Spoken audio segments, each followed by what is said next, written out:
세상을 보는 따뜻한 시선 정용실의 뉴스 브런치.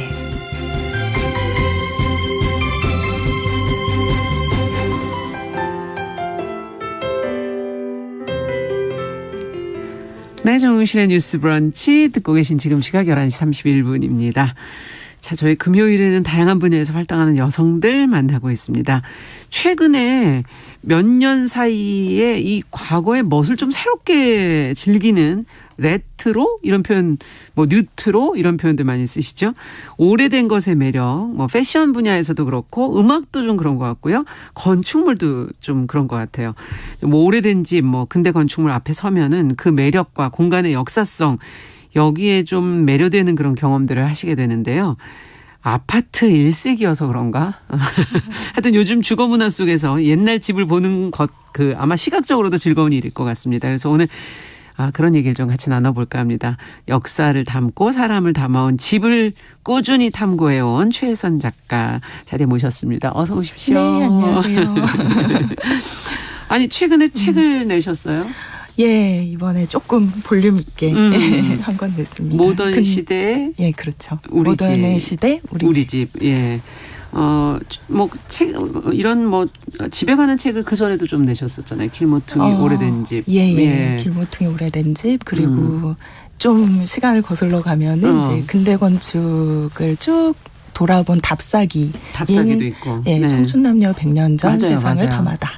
예, 이런 것도 있고, 그리고 또 서울에 거주했던 그런 예술가들의 집을 근현대 예술가들의 집이나 공간을 찾아다닌 그것도 재밌겠네요. 책도 예, 썼습니다. 그러면 최혜선 작가님을 뭐 어떻게 근대 건축을 답사하고 탐구해온 분 이렇게 소개해드려야 돼요? 어떻게 소개를 해드려야 돼요? 예, 제가 근대 건축 관련한 책을 좀 많이 쓰긴 내셨잖아요. 했는데 뭐 그래도 예술 뭐 에세이도 쓰고요. 그리고 뭐 여행도 있고 차문화도 쓰고 해서 그냥 예술 칼럼니스트 이렇게 불러주시면 좋을 것 같아요. 그중에 예술 칼럼 중에 하나로 집도 탐구하시는. 네, 건축과 집의 공간 이런 것들을 좀 재밌게 들여다보고 있습니다. 그렇군요.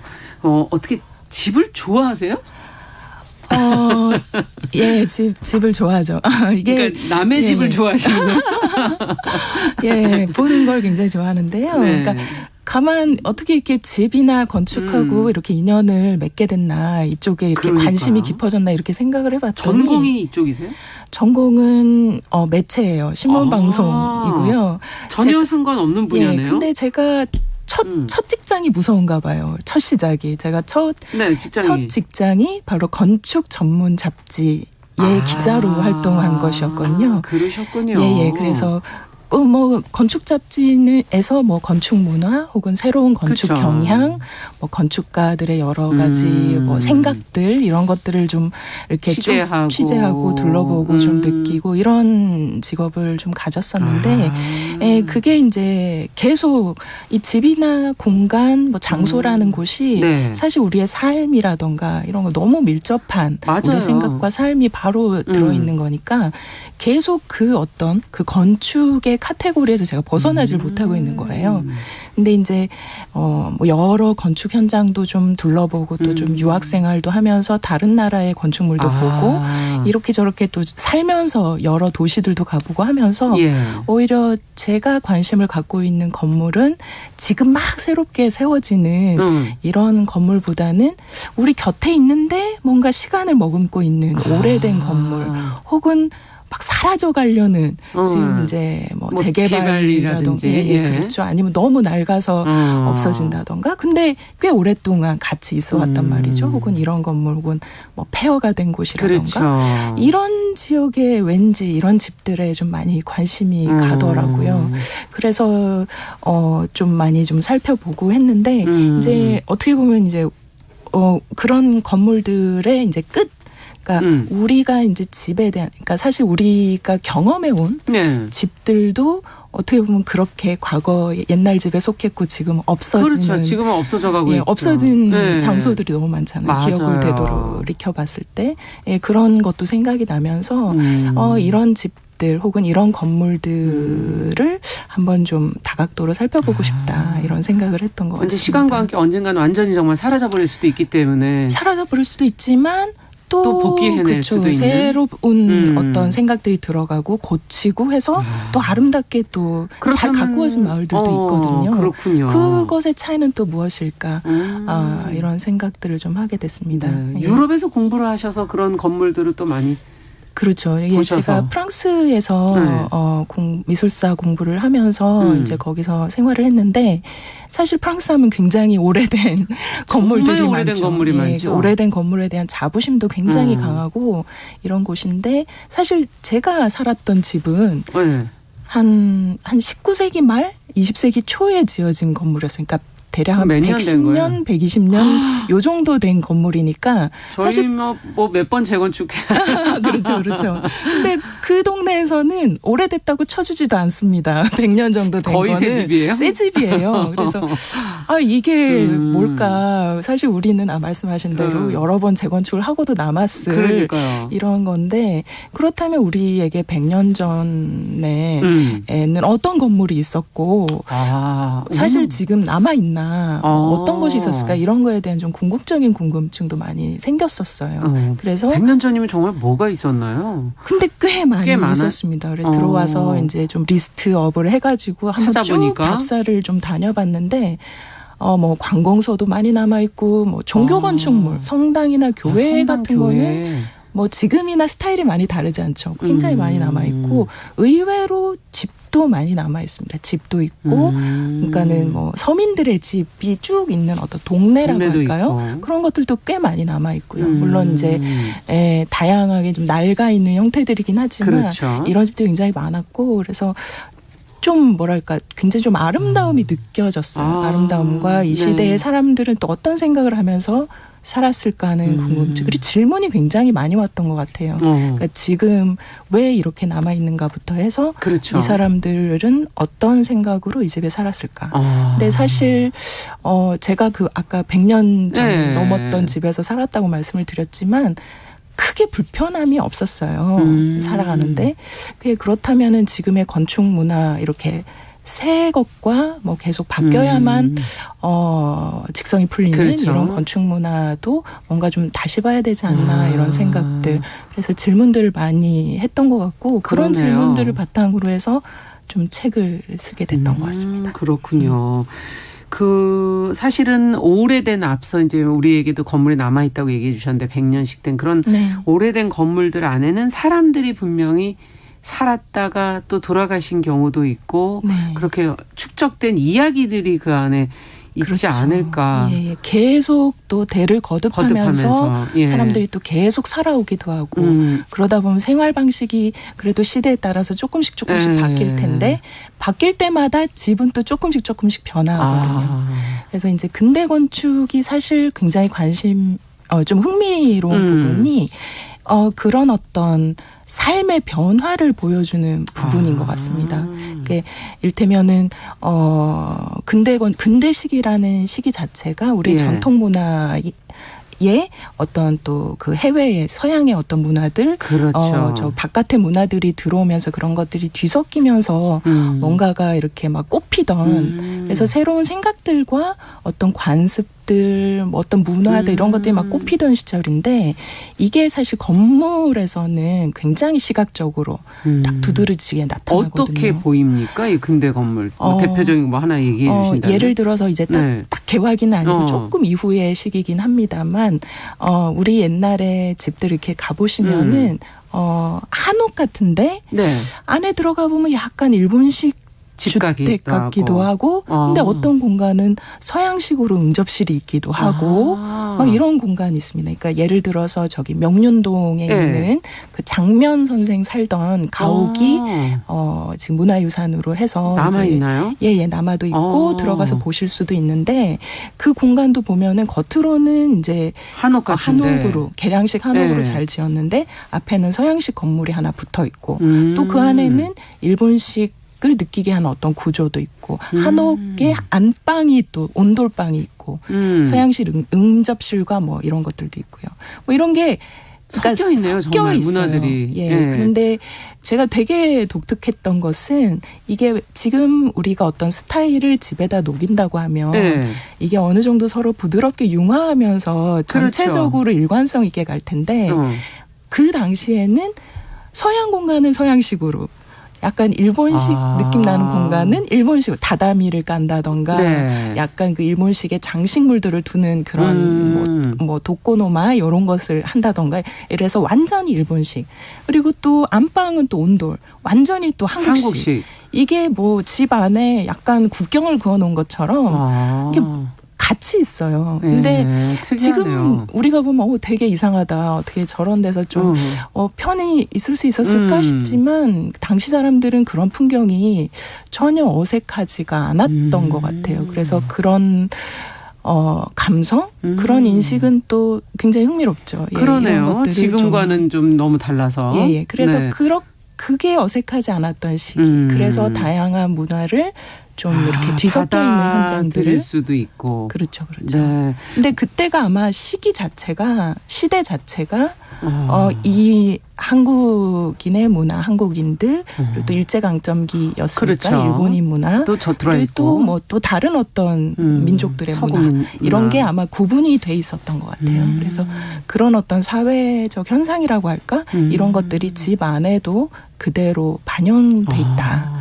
예, 이런 걸 좀 모던 시대 얘기하고 근대 시대를 얘기하니까 모던 걸 뭐 옛날에 뭐 그런 자료가 모던 보이 흥미롭죠. 이런 사람들 어디서 살았을까? 뭐 옛날에 이제 다방 같은 게 막 그때 만들어지고 그때 서구의 안경 같은 거라든지 패션 같은 거를 막 입고 그러나 뭐 삶의 방식은 한국인 정서 아니었었나? 뭐 이런 생각이 지금 드네요. 그런 게 되게 흥미로운 게 제가 이제 이번 책은 이를테면은 그 건물을 계속 문화유산의 입장에서 시대를 담고 있고 또 우리에게 지금 건축적으로 중요하고 이런 쪽으로 계속 생각을 하다가 그게 아니라 이것을 또 지금 우리는 어떤 스타일, 그 또 건축에 대해서 되게 관심이 많아졌고 예전 스타일에 대해서도 좀 디테일하게 좀 보고 싶어하는 이런 식으로 건축 문화가 지금 많이 바뀌어 있다는 생각이 들거든요. 그래서 굉장히 좀 디테일해진. 그래서 과거의 어떤 그런 근대의 집도 한번 디테일하게 보면은 지금 우리가 좀 레트로, 뉴트로 이런 얘기 하는데 어떤 스타일들을 좀 찾아갈 수 있지 않을까 한번 생각을 해봤는데요. 사실 우리가 건물은 남아있지만 집 안은 우리가 잘 모르는 경우가 많거든요. 들어가지 못하는 경우들이 그렇기도 하고 있나요? 가구도 많이 사라졌고 그렇죠. 당시의 의복이라던가 이런 것들이 집 안에 남아있지 않고 사라졌거나 혹은 박물관에 있지 않습니까? 그렇죠. 이제 그러다 보니 과연 실제 이 사람들의 리얼 라이프 이런 거는 좀 진짜 어땠을까 궁금하더라고요. 그래서 그런 것들을 가구 근대 모던 가구 혹은 또 뭐 이런 패션이라든지 문화, 이런 것들을 한번 좀 생각을 해본 그런 이야기들도 지금 이번 책에는 좀 넣어봤는데 사실 여기서 제일 재미있는 거는 아까도 약간 혼종성에 대해서 말씀을 드렸는데 이게 막 뒤섞여 있어요. 이 사람들의 삶도 이제 막 헷갈리기 시작하는 거거든요. 이제 집도 한옥도 계속 변하고 사실 서양식 의복이 들어와서 이렇게 복색이 바뀌면은 옷장이 있어야 됩니다. 그러네요. 서양식 한옥은 이게 착착 바로 접을 수 있죠. 바로 접어서 그냥 옷 정말 차분하게 그대로 다 그냥 넣어놓으면 되죠. 그렇죠. 평면에. 네네네. 그렇다 보니까는 한옥 안에 들어갔던 그런 옷장, 이를테면 옷장, 반바지라던가 이불처럼 이렇게 납작하게 접어서 넣을 수 있으니까. 그 뭐 3층장 이런 것들은 크기가 크지 않아요. 맞아요. 그런데 이제 서양 옷을 입으려면은 가구가 일단 커야 되거든요. 근데 가구가 크면은 집도 커져야 되겠죠. 방도 커져야 되겠죠. 이런 식으로 이 문화가 그러니까 집이 크지 않으면 다 넣지를 못하는 거죠. 그러니까 이런 문화적인 어떤 변화와 어떤 집의 변화 혹은 가구의 변화 이런 가구의 것들이 변화, 같이 가는군요. 같이 다. 갈 수밖에 없는 이런 상황을 좀 발견하고 굉장히 흥미로웠어요. 진짜 흥미롭네요. 네, 저희는 생각 못 하잖아요. 이미 어떤 완성돼 있는 그런 문화에 살기 예전에 때문에. 우리의 전통 집들이 잘 갔던 이유가 한복을 입으면 옷장이 그렇죠. 정말 별 필요가 없겠군. 그러니까 예. 규모가 작아도 되는 거군요. 네네네. 이렇게 착착착 접어넣기도 어떻게 저렇게 하고. 작은 방에 있었을까 했는데 그 방에 가구를 못 봤기 때문에 저희가 그런 생각을 그렇죠. 하는 거고 예. 그 가구 안에 무엇이 들어가는지를 네. 몰랐기 때문에 네네. 그렇군요. 재밌네요, 정말. 요즘에 아파트하고 이렇게 비교를 해보신다면 현재 우리가 사는 삶과 비교해 보신다면 근대 건축물의 아름다움은 그러면 어디 있는 건지? 사실 근대 시기에도 아파트가 있었습니다. 그래서 있었나요? 예, 1920년대부터 지금처럼 초고층은 아니지만 어디? 뭐 3층, 5층 이 정도의 그랬었나요? 아파트들이 뭐 8층까지도 세워졌다는 얘기가 있었고요. 지금 자료로는. 이제 좀 이슈가 되고 있는 남아 있는 것 중에 가장 오래됐다고 얘기되는 게 그 충정로에 있는 충정 아파트. 충정 아파트 그게 언제 쪽인데요? 그게 아마 30년대 건물로 제가 알고 있습니다. 지금 이제 4층인가 5층 정도 네. 원래 건물이었고 맞아요. 이후에 살면서 한 층 정도 더 증축을 해 있는 그래서 이 건물을 이제 없앤다 아니다 남겨야 된다 이런 이슈 때문에 지금 조금 얘기가 많이 되고 있는 곳이기도 한데요. 네. 이게 이제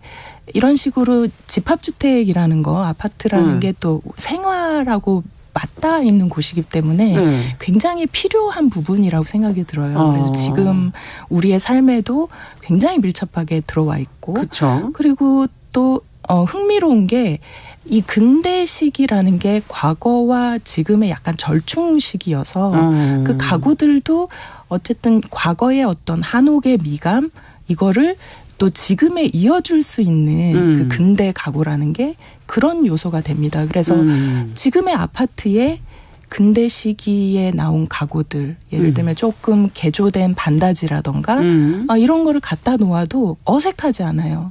그래서 그러니까 근대 거는 지금 활용할 수 있다는 활용할 얘기. 수 있습니다. 그래서 그런 식으로 이렇게 좀 접목시킬 수도 있고요. 그리고 지금 또 아파트 문화는 아파트 문화대로 또 볼 수 있는 부분도 있고 예, 당시의 어떤 그 아파트는 또 지금과 마찬가지로 굉장히 뭐랄까 소득이 높고 또 생각이 깨이고 뭐 이런 사람들이 먼저 왜냐하면 새로운 걸 받아들여야 되니까 예, 그랬던 아파트였고 지금도 뭐 그런 면이 없잖아 있죠. 그렇죠. 그리고 또 뭐 지금 우리가 또 대부분이 살고 있는 주거 형태이고요.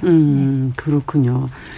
야, 정말 집이라는 게 말씀을 들으면서 집을 짓는 사람의 어떤 의도, 가치관 그런 것도 이제 들어가겠지만 결국은 생활을 할 수 있게끔 그 당시의 생활 양식을 또 반영하고 있다는 점도 또 흥미롭고 이 책 안에 지금 저서들 안에 보면 이제 여러 가옥들이 나오잖아요. 뭐 최순우의 옛집, 뭐 박경리의 가옥, 뭐 이태준의 수연삼방. 이제 그 사람들 또 한 사람 한 사람들이 또 그냥 넘어갈 수 없는 그렇죠. 인물들이고 예.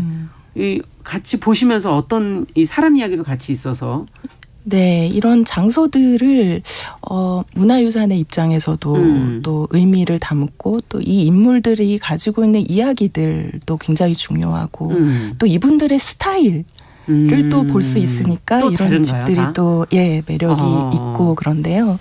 이제 최순우 옛집 같은 경우에는 30년대에 지어진 그 도시형 한옥이라고 하거든요. 도시형 한옥. 네네. 이건 또 뭡니까? 예, 전통 우리 조선 시대의 한옥하고는 좀 다르게 도시화가 이루어진 서울의 서울 혹은 대도시에 적합하게 아주 필지를 좀 작게 만들어서 가구로 이렇게 살던 작은 한옥들입니다. 그래서 이런 식으로 지어진 가옥이고요. 그래서 그렇지만 이제 최순우 선생은 이제 국립중앙박물관장도 하셨던 분이기 때문에 안목이나 그 미를 대하는 태도가 또 굉장히 멋지신 분이어서 이게 뭐 30년대 건물이 아니라 정말 뭐 굉장히 오래된 한옥처럼 고즈넉한 아름다움을 또 많이 또 취향껏 또 꾸며 놓으셨거든요.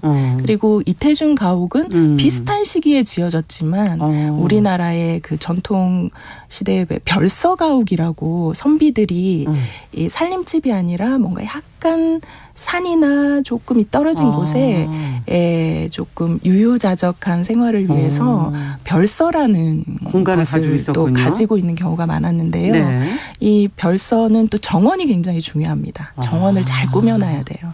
그래서 이게 선비들의 약간 취향이기도 하고 취미이기도 하고 그렇군요. 그리고 이제 로망이기도 한 거죠. 근데 이태준 가옥의 경우에는 같은 최순우 예집하고 비슷한 시기이긴 하지만 약간 이런 별서형 정원이 잘 꾸며진 어떤 별서형 가옥으로 볼 수 있는 그런 형태들이 있거든요. 그래서 같은 한옥처럼 보이지만 또 약간씩 차이가 있네요. 자세히 또 들여다보면은 이게 또 이렇게 좀 다른 이야기들이 있구나. 그러다 보면 또 이분들의 어떤 삶의 패턴 같은 것도 그렇죠. 읽어볼 수 있고. 추구하는 바가 또 무엇인지. 예, 그렇습니다. 아까 도시형 한옥 잠깐 말씀드렸는데 지금 왜 우리 서울의 한옥 하면은 아주 유명하게 딱 이렇게 관광 스팟인 북촌 한옥 마을 있잖아요. 가회동. 그렇죠. 바로 그 가회동에 있는 그 한옥들이 1930년대에 만들어진 근대 모던 한옥이군요. 예, 그래서 굉장히 오래된. 저도 굉장히 오래된 줄 알았어요. 조선시대 한옥이라고 생각을 하시는데 실제로는 한 100년도 채 되지 않은 한옥들이에요. 근데 사실 우리가 이 한옥들 보면 너무 아름답다고 느끼잖아요. 오히려 민속촌에 있는 한옥이나 이런 데선 살고 싶다. 이런 생각을 안 하는데 안 하죠. 북촌 한옥은 멋지다. 이런 데서 한번 살고 싶다. 친구가 있다 그러면 가보고 싶다. 예. 그런 데선 살고 싶단 말이죠. 더 아름답게 느끼고. 그래서 이 정서가 무엇일까라고 생각을 통하는 해보면 부분이 있다는 거군요. 예, 지금 우리의 삶하고 통하는 부분이 있고 바로 적용시킬 수도 있고 그때 이루어진 미의식이 지금 우리가 인식하는 그 집의 어떤 아름다움과 집의 아름다움의 원형을 이루고 있기 때문에 아마 그렇게 우리가 인식하고 있는 게 아닌가 그런 그럼 생각을 박경리 합니다. 선생님 집은 어떤가요?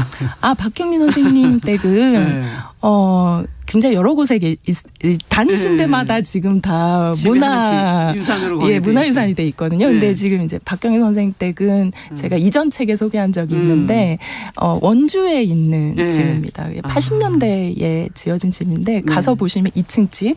그래서 정말 우리 집 같이 느껴져요. 그러니까 옛날에 한 번씩 경험해본 어린 시절에 살았던 혹은 경험해봤던 혹은 친구 집 같은 이런 뭐랄까 되게 친근한 느낌이 들고 그렇기 때문에 그 집에서 느끼게 되는 그 안정감이랄까 이런 것들이 굉장히 남달랐던 것 같아요. 그리고 안방이 되게 크거든요.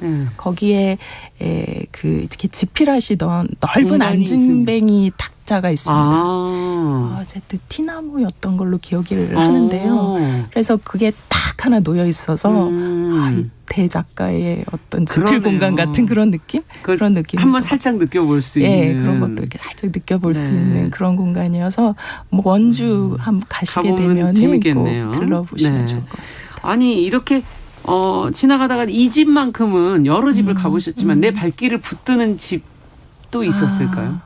그런 집들이 꽤 많았는데요. 예를 지금 이제 언뜻 생각나는 곳은 대전이거든요. 대전이나 뭐 부산이나 이런 도시들은 다 근대기에 세워진 그러니까 철도의 발달로 인해서 성장한 근대 도시들인데요. 그러다 보니 당연히 이 도시의 역사를 들여다보면은 근대 유적과 만나게 됩니다. 대전에 어떤 장소가 있냐면 대전역 뒤편에 소재동이라고 철도 관사촌이 남아 있습니다. 물론 이제 거기도 지금 좀 개발이 되기도 하고 좀 일부는 남겨서 또 좀 상업적으로 쓰기도 하고 또 사람들이 살고 있기도 해요. 그렇군요. 예, 그래서 그 지역의 집들. 근데 지금 가서 보셔도 이 정도 집이면은 조금 살아봐도 될 것 같은데 이런 느낌이 드는 집들이거든요. 그래서 그런 어떤 집에 대한 맛도 좀 느끼실 수가 있고 또 이 지역 자체가 그 대전이라는 지역 자체가 가지고 있는 어떤 역사적인 풍경들 예, 이런 것들도 같이 느낄 수 있고 네. 예, 그런 것들 여행 가셔서 이렇게 건축물을 좀 이렇게 구경해 보시는 것도 상당히 재밌겠다 그렇죠. 그런 생각이 예, 드네요. 네. 예. 여행하기 좋은 계절이니까 그러니까요. 네. 이제 마무리해야 될 시간이 다 돼 가는데 아이고 뭐 할 얘기가 아직 많이 남아 있었는데 특히 이제 한번 가서 직접 보시면 좋겠다고 추천해 주실 곳을 한 군데 정도만 얘기해 주신다면 아까 대전 소재동도 좀 얘기해 주셨고. 보여드리고 싶고 이제 그 가회동 북촌 한옥도 이제 근대에 지어졌다는 걸 다시 한번 사실을 생각하면서 좀, 예, 인식하면서 한번 들여다 보시면 좋겠고요. 그리고 저는 인천을 굉장히 좋아하는데 인천. 예, 인천에 이제 개항장거리 거기가 해서 개항의 공간이죠. 그렇죠. 개항의 공간이기 때문에 다양한 것이 많습니다. 일본 문화 뭐 이런 것도 있을 중국, 거고 중국 화교 문화. 화교 문화 맞아요. 예, 그리고 이런 것들이 막 같이 섞여 있는 이런 풍경을 직접적으로 느낄 수 있는 장소이기 때문에 예, 인천 또 네. 지금 닫혀있던 공간들이 계속 열리고 있어요. 네. 그래서 그런 것들도 한번 들여다보시면 그래야 좋겠습니다. 되겠네요. 자, 금요초대석 오늘 집을 탐구하는 사람 최선 작가 만나봤습니다. 지금 속보가 하나 들어왔네요. 아베가 유세 중에 지금 쓰러졌는데 총성 같은 소리도 들렸다는 지금 속보가 들어와서 잠시 전해드립니다. 자, 정유실의 뉴스 브런치 금요일 순서 마무리하겠습니다. 최선 작가 가시는 길에 조심해서 네. 가시기 바랍니다. 감사합니다. 어려운 길 와주셔서요. 네, 정유실의 뉴스 브런치도 같이 마무리하겠습니다. 일요일에 뉴스 브런치 부설 심리연구소도 같이 많이 들어주십시오. 안녕히 계십시오.